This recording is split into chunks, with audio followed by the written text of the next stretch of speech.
It's a constant storm to try to figure out what you're about. And you change. At 26, you're all about the hustle. You're going to be a billionaire, this and that. And then you go to the bar one night and you fall in love. And it changes what you care about, right? And then you have a child. And then this happens and then that happens. Things change.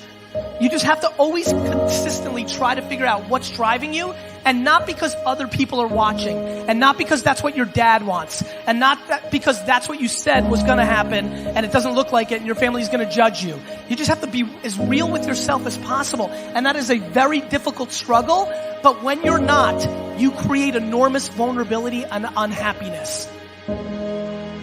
Truthful conversations redeem people. Because if you come to a clinical psychologist whose worth is salt, you have a truthful conversation. The conversation is, well, here's what's wrong with my life. And here's what caused it. You know, maybe it takes a year to have that conversation. And here's how it might be fixed. Here's what a beneficial future might look like. And so it's a completely honest conversation if it's working well. And all that's happening in the conversation is that the two people involved are trying to make things better. That's the goal. Let's see if we can have a conversation that will make things better. I think one of the factors in the resistance to these ideas of discipline and of taking responsibility for yourself is people recognizing that they're not doing that in their own lives, and they get upset, and instead of looking internally, they try to attack the thing that's upsetting them. They attack your message. They attack the philosophy behind it, rather than look internally and objectively and having some sort of introspective point of view where you go, okay, am I reacting to this because this resonates? Like I'm missing this aspect of my life?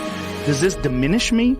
Or is this guy pointing something out that I can benefit from? Very few people are willing to do that. Very few people are willing to take that critical moment to look at their own behavior and look at their own thought process and wonder if the actual adverse reaction they have to this person's message is because they know that they're wrong.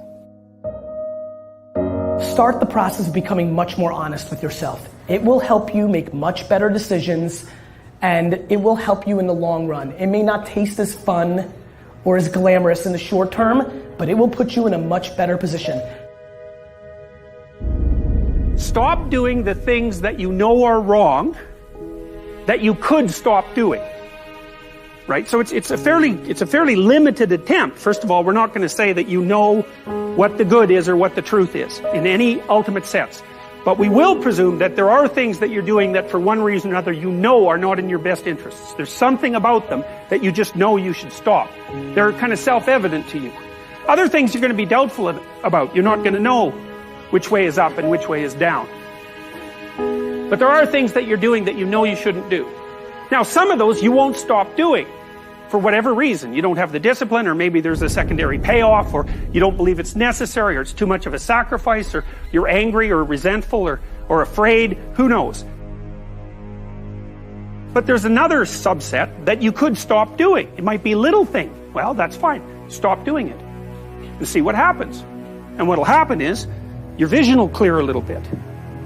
And then something else will pop up that you will also know you should stop doing and that you could stop doing.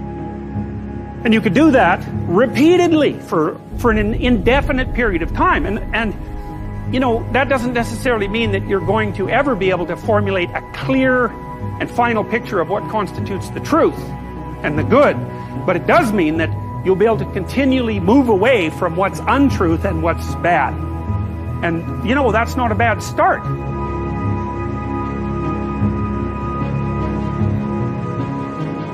Discipline, it does start with waking up early. It really does. But that is just the beginning. Discipline is the root of all good qualities. But you have to absolutely apply it to things outside of just waking up early. It's everything. It's working out every day, making yourself stronger and faster and more flexible and healthier. It's about disciplining your emotions so you can make good decisions. It's about doing the tasks that you don't necessarily want to do, but that you know will help you. And that's what discipline is. Discipline means taking the hard road, the uphill road, to do what's right.